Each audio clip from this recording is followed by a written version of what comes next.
folks said, no, we want to be generous as the United States government. We want to be generous. We want to put it on our kids' credit card and let them pay it back. I would tell you it's not generosity when it doesn't come out of your pocket. If you take money out of your neighbor's pocket to give it away, you've done nothing.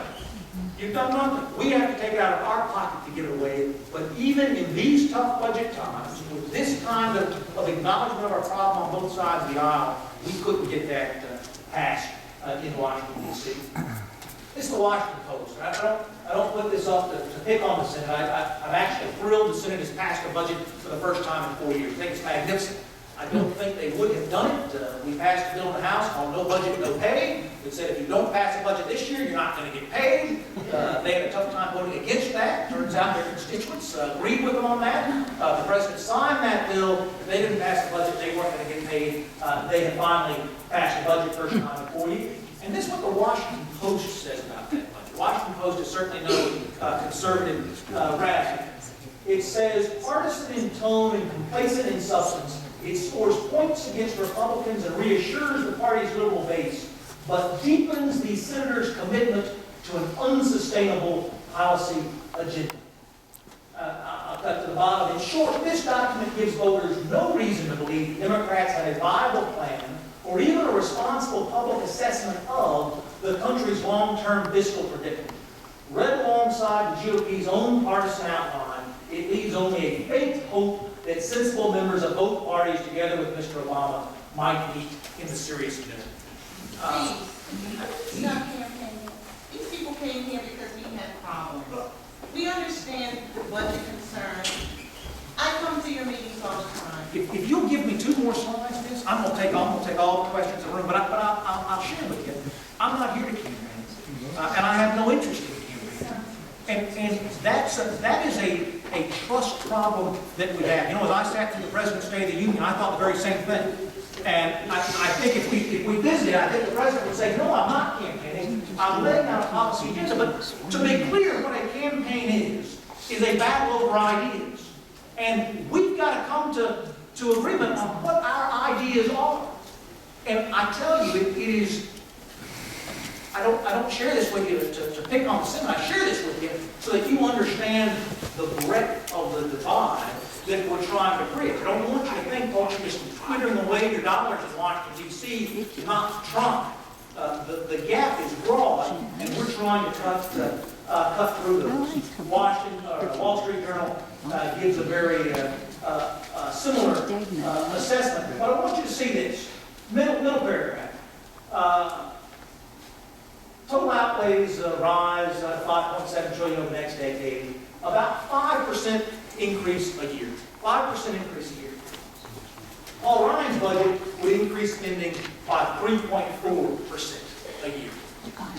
In the spirit of campaigning, everything you read out there that's opposed to the budget activity in Washington is talking about draconian cuts and throwing kids out on the street and doing all of these awful things. The difference between our budget plans is one wants to increase spending every year by 5%, and the other one wants to increase spending every year by 3.4%.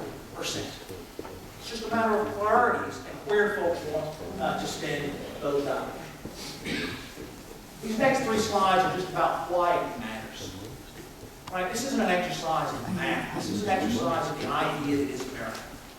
You may have seen the founder of Subway the other day, late last month, on CNBC. He said if he tried to start Subway today, Subway wouldn't exist. That he couldn't succeed as an entrepreneur in America today as we are governing ourselves. Call it tax policy, call it labor policy, call it financial policy. Couldn't succeed today. Close to home. Bernie Marcus. Home Depot. Having built a small business into a big one, I can tell you that today the impediments that the government imposes are impossible to deal with. Home Depot would never have succeeded if we tried to start it today. Every day you see rules and regulations from a group of Washington bureaucrats who know nothing about running a business. And I mean every day, it's become stifling.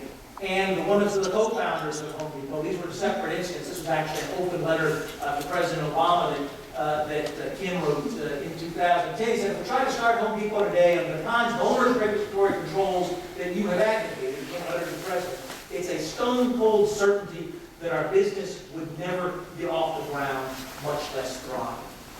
The Department of Labor keeps statistics of entrepreneurial activity in this country. We're at our lowest level of entrepreneurial activity since they began keeping records.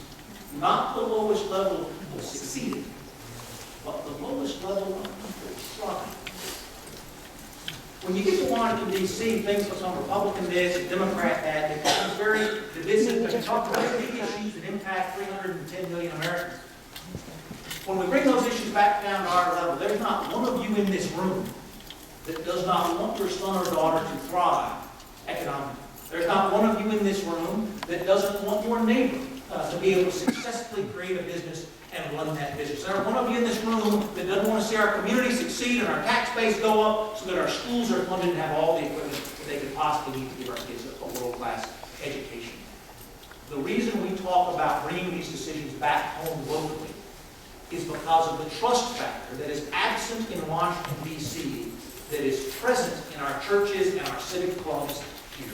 If you're a member of the Rotary Club, you don't care two hoots whether the guy across from you or the gal across from you is Republican or Democrat. What you care about is, are they going to show up Saturday morning for the service? Are they going to contribute to the potluck dinner at church on Wednesday night? Because our goals are the same when we deal with these things as neighbors, but when we stack 150 goals together on top of each other and try to make it national policy, we begin to expose our democracies. The reason all of this matters is because there is a life on the end of every single dollar that goes out of Washington. There is a life on the end of every single regulation that goes out of Washington. There's a life at the end of everything that we get right and everything that we get wrong. I think it's incredibly important. I work incredibly hard to try to be your voice there. I want to hear those voices tonight. Let's talk about what you want to talk about. Yes, sir. We hear about layoffs in the states, proposed budget cuts in Social Security and Medicaid, cutting cost of living increases, while we continue to hear about promises of money to countries that hate us. Why do we never hear of cuts to Congress's budget, to your retirement, or to your staff?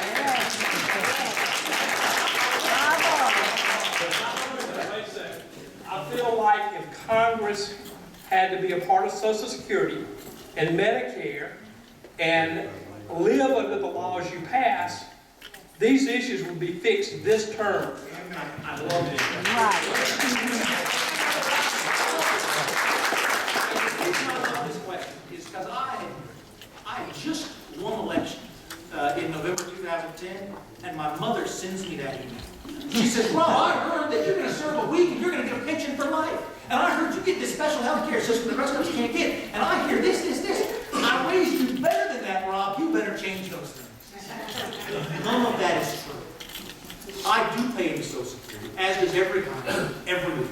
Actually, we get paid once a month, but we pay it every month. And we have since 1983. That's always been true. I have the very same health care plan that the guy who mows the lawn at the U.S. Department of Agriculture out here has. There is no special congressional health care plan. And in fact, in 2014, the law we passed, and by we I mean they, because I wasn't there yet, puts us all in Obamacare. To say, for Pete's sake, if you guys think it was a Republican amendment, I don't know if they thought it was going to pass or not, but they said, if you guys think this plan is so good, we should put Congress in it. Well, it passed it, and now we are. Same thing with the retirement program. The young man who answers my telephone and I have exactly the same retirement plan. You serve a term in Congress and leave, you get nothing. You serve 2 terms in Congress and leave, you get nothing. You serve 3 terms in Congress and leave, you get exactly the same pension that the guy who mowed lawns for 6 years came and went. Now, let me just say, our health care plan as federal government employees is fabulous. And our pension plan as federal government employees is fabulous. And we, in our budget, change the contribution levels to both of those things. I think there are 3 Fortune 100 companies left that have defined benefit plans like the one the federal government has. That's got to go. And it's got to go sooner rather than later, because the more people you get grandfathered into it, the worse that problem gets. But if you can find a congressional perk out there, send an email, call me, we'll get rid of it. But at the Rotary today, a fellow said, Rob, you talked about building trust with the community. You should start by building that trust, by doing away with all these special perks you get, because that would really help us. I keep promising my staff I'm going to open every meeting with a statement of all these emails that just aren't true. Snopes.com is a good place to look. You don't use Snopes. They have debunked those things as well. And what interest rate does the government pay Social Security on all the money for the borrowing fund? I think the average rate now is 5.8. It's on the Social Security webpage, but it changes, of course, over time. But I believe it's 5.8 today. Yes, sir. My question relates to the VA, Department of Veterans Affairs, and it was in the news last week for the backlog. And this isn't a new problem. This is a problem that's been around since Republican or Democrat, and I swear whether Republicans or Democrats tell me the same thing. They recognize the problem, but it never gets fixed. And I can't think of a group in American society that's honored their commitment, but yet the federal government doesn't honor theirs, and it doesn't honor it in a timely manner. I personally know, my mother works for the Department of Veterans Affairs. She clocked in her 30 years last year. And I know people that wait 12, 13, 30 months. I saw a picture on Instagram earlier this week where it had just people holding the signs, and they just wrote down how long they've been waiting for their benefits. I want to know what you want to do directly, what are you going to do to help those young men and women? I feel like I've planted these two questions out here. That is the most frustrating part of any failure the federal government has. And so this year, I asked to get transferred to the Government Reform and Oversight Committee because they're the guys that have jurisdiction over making those things happen. We've already visited with the chairman, it's Jason Chaffetz out of Utah. He's going to join with us to bring the VA folks in for a hearing on what they need to succeed. The problem is folks at VA have two competing missions. In order to help buttress the recognition that they are serving the most honored among us, we've had a tremendous veterans hiring push at the VA. There are now more veterans working for VA than any other agency in the government. And I think it has made a difference. Candidly, I get more thank you notes out of the VA hospital in Decatur telling me about what a great quality of care folks have. What we used to get were complaint notes that said folks aren't paying any attention to us. But the folks at the VA have the competing interests of trying to provide benefits to veterans who have served while being stewards of the taxpayer dollars that they are distributing. And those missions run directly counter to one another. You know, in disability, you have to be completely disabled or you don't get a penny. In the VA system, you can get 10%, you can get 30%, you can get 70%, all of those gradations matter. Before you get out of the service, as you may know, you get a full health workup. And the VA can't use that health workup that the DOD did, because what the DOD, their standards, whether or not you can stay in the military, are different from the VA standards on what your disability rating is going to be. So we make you go through all the health care work before you get out of the military, then we make you start over from scratch and do it again. Some of these cases are so complicated, and the backlog to get health care becomes a factor. You now spend 12 months just trying to get the paperwork filled out to actually get the process started to receive your determination. If what folks need are more money, we will get them more money. If what folks need are more caseworkers, we'll get them more caseworkers. What folks need is a different paperwork process, so we're using more of this DOD healthcare information and not reinventing the wheel in the VA. We'll do that, but we disagree right now about what that problem is. Sure, please. Part of the problem is just straight communication. There needs to be some kind of reform of organization. I know it's bad when people come in, like say I'm now in the service, I go to the VA and I go to the benefits branch and I talk to them. It's so bad. I know people who are in the, what do you call the, there's 3 branches of it. I know people that be in one branch of the VA and they try to communicate with the benefits side, and it's so bad. They can't even communicate in the VA properly. This has to be a complete reform of just how business is done over there.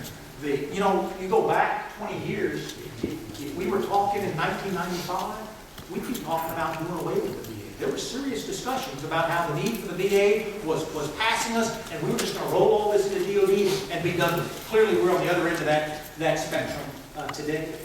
The VA caseworkers tell me when I call, and you should, no matter whether it's a VA issue or an IRS issue or a health care issue, My job is to work for you. You've already paid my salary. Don't go hire an attorney. Call me. We have a complete team of caseworkers who are experts in each one of these fields. And our VA person would tell you that they have called the VA in the past. The VA has said, you know what, we'll go find out what the answer to that is for you, but we're just going to take it out of the file, and whenever we check on it, if it's a congressional inquiry, we put it on the bottom of the file after that and move it along, because we don't much care where you're slowing us down over here. There is a communication problem in that way. But those folks work for me, and I work for you, and the VA should be working for you as well. If you're working on that, if you're struggling with that at an individual case level, let us do a case for you. If you're just worried about your brothers and sisters in uniform, as am I, ask me again 90 days from now. We've just begun to get the inquiries out to the folks at the VA to bring them before the Government Reform and Oversight Committee. It's true that in the 3 months I've been on the Government Reform and Oversight Committee, all of my phone calls are getting returned much faster now. They were returned last night. Turns out that matters. Yes, sir. Yes, well, right behind you, sir. I'm sorry. You know, when I was in the military and I had to travel on official business, I had a budget that I had to stay within and a per diem to cover it if I exceeded the per diem that came out of my pocket. Just recently, Vice President Biden went to a meeting in Paris, and outside of his travel expenses, his hotel bill for one night, $585,000. Huh? Who's controlling this budget? What this gentleman said. Should do a Motel 6. That's what the media report has been. We're trying to put bottom of what that was. What they're reporting on is a contract that the U.S. government signed with this hotel that seemed to almost be nonsensically large in terms of the number of people and the number of nights that they were going to be there. So this could be a document that actually reflects an outrageous upper limit, just so nobody ran into problems while they were there, and the actual bill is going to come in at what you would expect an actual bill to come in. Well, I mean, it's going to be hundreds of thousands. I mean, not hundreds of thousands. It'll be thousands and thousands, because we're talking about an entourage, about 100 people. They're staying in an incredibly nice Paris hotel, but this contract that the news outlets are reporting on covered a span of nights that was even longer than the time the Vice President was in all of Europe. So unless he had an entourage of 100 people that was staying in Paris exclusively for those nine nights, I think it was, the math can't work out. We will follow up on that as Government Reform and Oversight Committee. You can be assured. Is there silly stuff that goes on? There is. We need to expose every single bit of silly things, silly thing that goes on. But what I'll say to you is, for the most part, particularly today, after we've had all the riff after riff and cleaned up the process, most of these federal employees that are operating at that level are folks who love their country and are absolutely trying to do things the best that they can. Going back to this gentleman's point about cut Congress first, you may not know, we cut the congressional budget each and every year. First year I was there, we cut it 5%. The next year we cut another 6%. This year we cut another 8%. Our committees, the committees that are doing this oversight on all other agencies, are now budgeted below their spending levels in 2005. Our 7th district budget below our spending levels in 2008. So we absolutely believe that thrift begins at home. What we're struggling with, to bring those two questions together, is kind of a unilateral disarmament. At the end of the day, my job is not to be a good Republican. My job is to be a good citizen and do my Article 1 responsibilities of doing oversight over the Article 2 executive branch. It's not a Republican-Democrat thing. It's a constitutional thing. If we cut Congress much more than the 20% we've already come down, we're going to begin to handicap ourselves in doing those things that the Constitution requires us to do. At the same time, we've gone down 20%. The executive branch has gone up about 9% over that same period of time. So my commitment to you is that we will find out where those dollars are. I cannot believe it is as bad as they want to be. I want to believe the best about folks. I can't imagine they wasted that kind of money over there. I just absolutely don't believe it. Yes, sir. If we're truly concerned about the younger generation, we got to bring it in line. And that means being willing to have an honest discussion. So the policy questions I have for you is, how are you going to get the American citizenry to get skin in the game, to pay for the taxes that'll pay for these things, And where can the Democrats meet you guys that'll be a satisfactory level on the major drivers of expenditure? Look at the two things that were done with all Republicans or all Democrats. Bush tax cuts in 2001, 2003, President's health care bill in 2009. And we are relitigating those issues every single day. We argued about Bush tax cuts for a decade until they all expired, and we argue about President's health care spending. Because we have divided government, we have an opportunity if folks are willing to flip their sacred cows on the table. The ideas that we're talking about are things that are not within the 10-year window, so it's not going to reflect any of these budget things, but it's things we know we have to do. You're already raising my retirement age to 67 as someone born in 1970. Go ahead and raise it to 70. In the same, let that gradual increase that's been going on since 1983 keep going, because I'm going to live longer than my mom and dad did. Do that for Medicare as well. Everyone in here who thinks they have paid for Medicare, they've earned a right to it, just understand you've only paid into Medicare Part A. All of us have. Medicare Part B and Medicare Part C, wrote today, and Medicare Part D are all 100% subsidized by general revenues today if you're not paying the bill. 90% subsidy in Part D, 67% subsidy in Part B. So we have to means test those programs. Folks want to tax the rich. I don't. I think higher marginal tax rates lead to lower economic growth. If you want more money out of folks who are wealthy, take away their tax breaks and means test their government benefits. And we can get the same number of dollars, but in different ways that I don't think harm the economy as higher marginal tax rates do.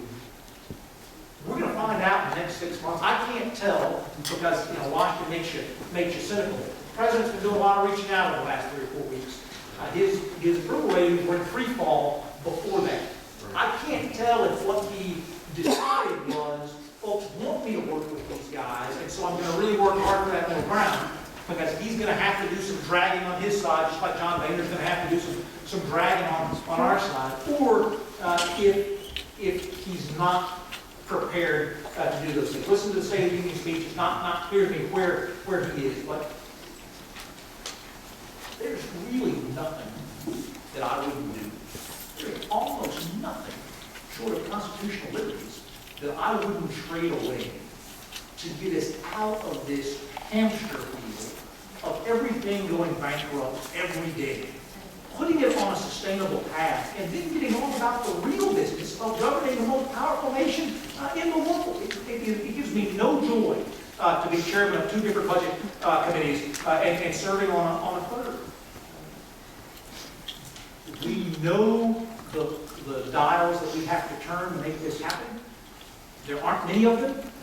We just have to agree to do it. And the question will become, are we going to do it for folks who are close to retirement or not? 2 years ago, I stood in this very room and I said, I'm not going to support changes for anyone who's within 10 years of retirement. Well, that was 2 years ago. And now the problem's getting worse, so I can't say 10 years much longer. I've got to start saying 8 years, and then 7 years, and then we're going to have to change and pull the rug out from under you tomorrow because the program's gotten that bad. This is not about cutting anybody's anything. This is about saving these programs so you can take that off your worry list and know exactly what the deal is, and know no one's going to renegotiate that on you in your time of need. Just a quick follow-up, I'm sorry. I agree with you that we can't tax our way to match those obligations. Can we cut those obligations without asking, folks who make less than 400 grand, 200 grand, 100 grand to pay them more? Well, I would tell you that part of the problem was a Bush administration caused problem. Well, you're absolutely right about skin in the game. Take the war in Iraq and Afghanistan. Only time in American history we cut taxes and went to war at the same time. I think that's awful. Just awful. We got to have skin in the game. If you have a young man or woman in uniform in your life, your family has skin in the game. But what about the other families in America? War taxes are a traditional way to fund those projects, and it keeps us as a citizenry closely tied to our men and women in uniform. We've also eliminated skin in the game for most ordinary, everyday Americans. Folks mock Mitt Romney for what he said about 47%, but he's right. 47% of American citizens pay 0 in income taxes. It's just true. In fact, the bottom 30% of American citizens profit from the tax code because they're getting refundable tax credits back. I don't care if you're paying $1. You need to believe that you were involved in the process, and you need to have skin in the game. If I'm paying zero in income taxes and getting any benefit whatsoever, good roads, good schools, good airports, what do you expect me to do with my vote? Right? It's not a selfish thing. It's just good economic interest. If I can buy $1 of government for a penny, even if that government's only 50% effective, I'm still getting a steal. We have to have folks paying for whatever government is provided. Love it, hate it, choose it, vote on it, skin in the game, critically important to the entire debate. Both Republicans and Democrats have failed America on that count. The next round of tax increases is going to have to include low-income folks at the same time it includes high-income folks. I can't tell you how many people in our community I talk to who say, Rob, I'm a hardcore conservative Republican. I don't want to pay any more taxes. But if I thought you had a plan to take us from economic despair back to that shining city on the hill, there's virtually no limit to the check that I would write to the government. Right? Folks just don't want to think that it's going to go down the same rat hole that Congress threw it down last time. And when we can't agree that spending is even a problem, folks have no reason to trust us with any additional revenue. This is not a crisis we're having in Washington. This is an opportunity. When President Clinton and Newt Gingrich balanced the budget, they didn't really balance the budget. They were still borrowing money from Social Security at the time, but they were doing it in a time of tremendous economic growth where tax revenues were pouring into the Treasury. So they didn't prioritize anything. They just agreed to fund both Bill Clinton's priorities and Newt Gingrich's priorities and spend more. We have an opportunity to focus on what we're supposed to be doing. Mission creep in government is an issue. We can't do it all well. And what's worse, we're doing things poorly at the federal level that if those dollars were back home in whatever, we would do better. We would absolutely do better. Why? Because I have to be a steward of $3.5 trillion, and so you can lose $1 billion here or there. Oh my God. Where's Mayor Chris? Can we lose $1 billion here in Lilburn? Is that absolutely? Is that possible? The answer? No. We keep an eye on that $1 billion close and careful. How much do you have back? Sir. Tax reform, it's been discussed as that being something that's important to try to solve these I'm sorry, I problems. missed the first part. Tax reform, yes. And obviously, there's got to be some to solve these problems. Specifically, the fair tax. I know you're a proponent of that. I believe in it too. How are you coming along on that? And is that something you realistically think is going to happen? Because I think it could solve our country's problems and bring Democrats and Republicans together. Yes, I think it can realistically happen. No, I don't think it can realistically happen in 2013. There's a lot of education that has to go into that. If you go down to Florida, folks believe the fair tax can be successful tomorrow. Why? Because they're living in a state with no income tax that's funded off sales tax revenues. If you go to Texas, folks love the fair tax and believe it can work. Why? Because they're living in a state with no income tax funded solely off sales taxes, and they've seen it in action. The rest of America is kind of suspicious for the Northeast and the Northwest. In terms of progress we've been making on the fair tax, we have had the fair tax included in the House-passed budget reform for the last 2 years. We did that again this year. First time ever we've included that language in the budget. We had it included in the Republican Study Committee budget this year. First time we've ever seen that happen. We had a hearing in the Ways and Means Committee last Congress. The first hearing we've had on the fair tax in over a decade. So absolutely a lot of movement going on. I received a letter from the chairman of the Ways and Means Committee. That's the committee on Capitol Hill that does the tax rewriting. He said, he had a letter signed by all the members of the committee, that they are going to report out a fundamental tax reform bill this year. First time since 1986 anybody's made that pledge. A fundamental tax reform bill this year.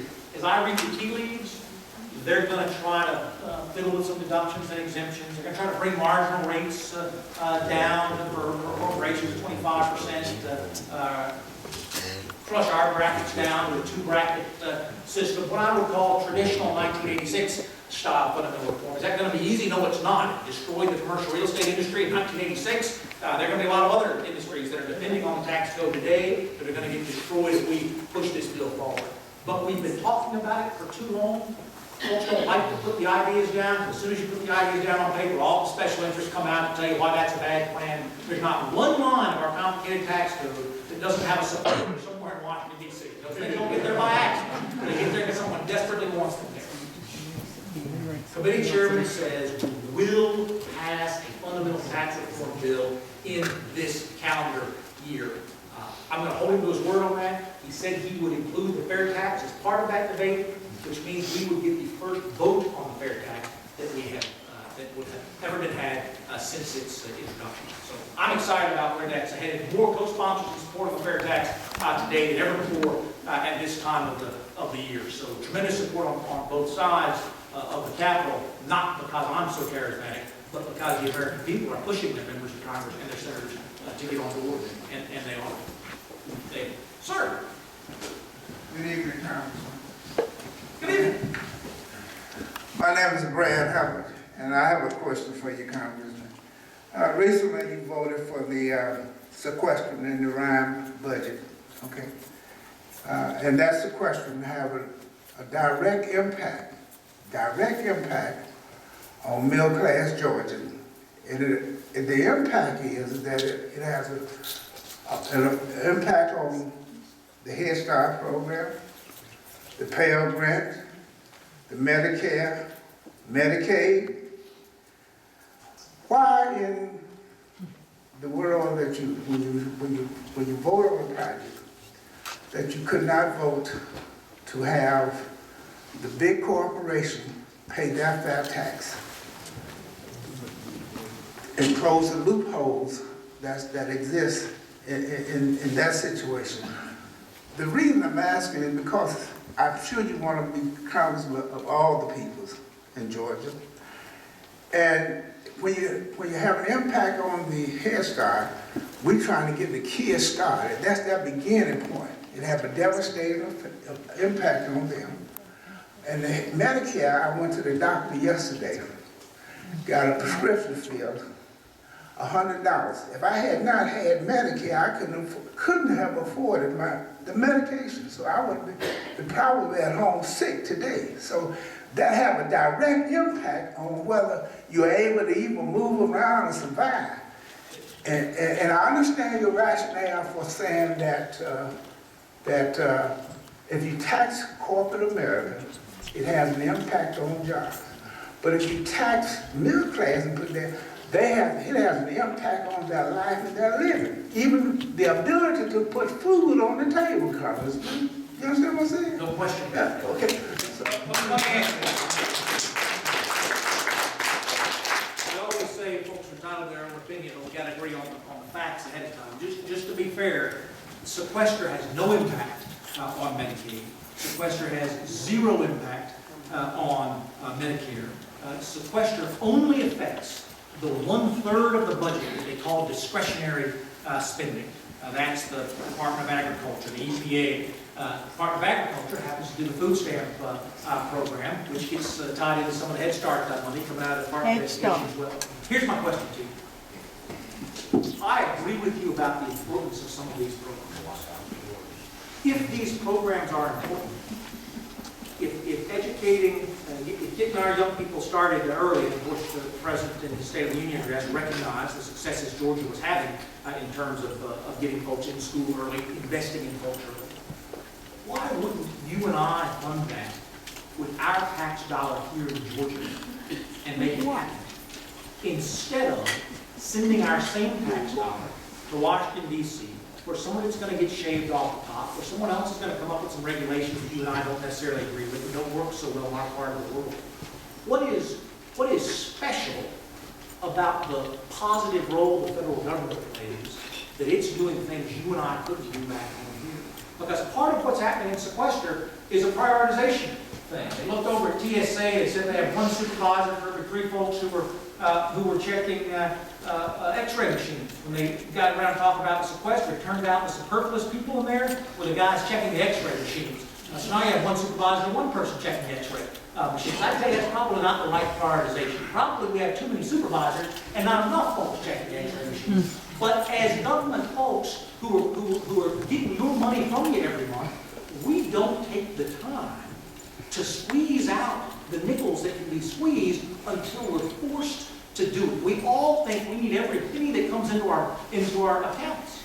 So sequester is giving us an opportunity to prioritize what do we really need to do as a nation and what do we not. But here's number 2 about sequester. I'm not a fan of sequester. I'm not excited at sequester. That's not true. We take that back. Who really thought the Congress was going to waive the sequester and we weren't going to save a penny anywhere at all? You know you did. The amazing thing is not that we're surviving sequester. The amazing thing is that sequester happened at all. We made a promise that we weren't going to raise the debt ceiling unless we reduced spending, and we're actually following through on it. The president signed it, Congress passed it, and that's what's amazing. But what was supposed to happen, this gentleman's point back here in the back about why we can't work together, what was supposed to happen was 12 men and women, 6 Republicans, 6 Democrats, 6 House members, 6 Senate members, were locked in a room together for 4 months. And they were told they could look at every penny of the $3.5 trillion budget this year. In fact, they could look at all $40 trillion that we were going to spend over the next 10 years. In fact, they could look out over the 3-generational window for what is hundreds of trillions of dollars in federal spending and find the lowest priority and cut those. Find those things that we need to invest more in and double up. But take those things we don't need to invest in and move those out altogether. And those 12 men and women, 6 Republicans, 6 Democrats, 6 House members, 6 Senate members, looking at hundreds of trillions of dollars for 4 months, walked out of that room agreeing on not one penny. Not one penny. That's incredibly disappointing to me, who voted for that bill, because I believed in that process. I believed if we got it out of from in front of the TV cameras and we got it down to people who care about America and care about people in America, that we'd be able to sort something out. I have only an interest in making sure my kids get a more vibrant America than the one I have. I have the same hopes and dreams that you have. I give that respect. I was down in southeast D.C. 2 weeks ago at a halfway house for folks, getting folks off the street, getting them back on their feet. Really an amazing success rate they had. The fellow who ran that project said this to me. I think it's instructive, and I took it to heart. I'm going to hold myself accountable. He said, Rob, Republicans are always selling hope to people. Pick yourself up by your bootstraps. Your tomorrow can be better than you today. Take charge of your life and you can change it. And he said, Democrats are always selling help. You don't have what you need today, let me give it to you. Let me be there, let me take care of that need for you. He said, Rob, to offer hope without hope is delusional. Because folks don't have the ability to change their tomorrow today. Hadn't had the mentors, hadn't had the role models, don't believe in their heart that it's true. Don't have any trust there. He said, but to offer help without hope is to entrap someone. To freeze them in that station of life where you're born needing help and you die needing help, and we never helped you. So in other words, Head Start is offering help without hope? And begin with help. Medicaid is offering help without hope? That you have to We've been talking for an hour already. That's why we succeed in communities in ways we can succeed as politicians, because we can earn that trust one-on-one. Start with help and come back with hope that tomorrow can be better than that today. 3.5 trillion. I think we can find 84 billion, 2%, that maybe we weren't spending as well as we could. And understand, I only have 2 places I can get more money to spend. I can borrow it from China, and your kids have to pay that back.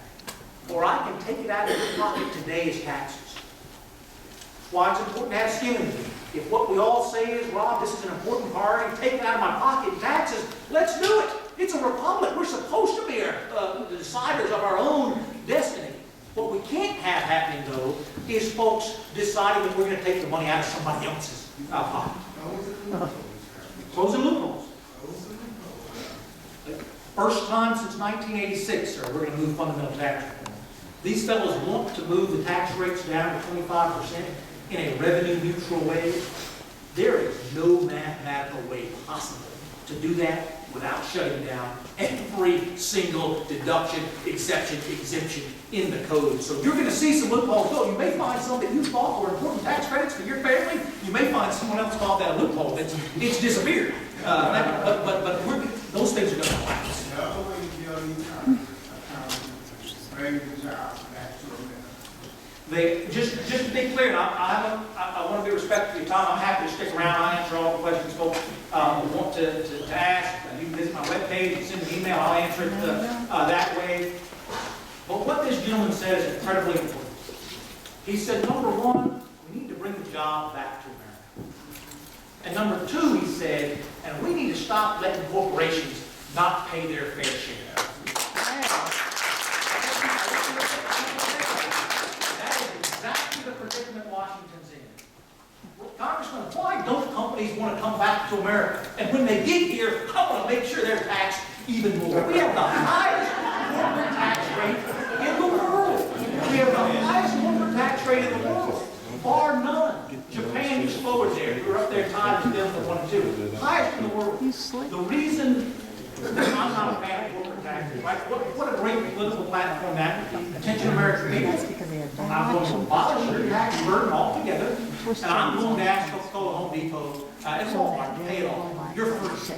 Well, guess what? There's no secret drawer at Walmart that they have to pay their taxes. They can get it from their investors, of which my parents' pension program is one. They can get it from their employees, of which my cousin is one. Or they can get it from their customers, of which I am one. Corporations have no place to get money except from us. Just like the federal government has no place to get money except for us. And so at the end of the day, again, I still believe Americans are Americans. Love this country. Love that we're still in control. Our problem, again, is not that too many of us are trying to control it. Our problem is not enough of us are involved in trying to control it.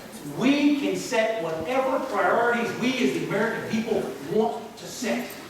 But for Pete's sakes, folks, this last presidential election, this November election, I'd argue was the biggest election in American history, and more Democrats stayed home and more Republicans stayed home than just 4 years ago. We're going to lose this country not because folks are trying, but because folks have stopped. Okay, Got to get folks. I look forward to coming up and visiting. Thank you all for coming out tonight.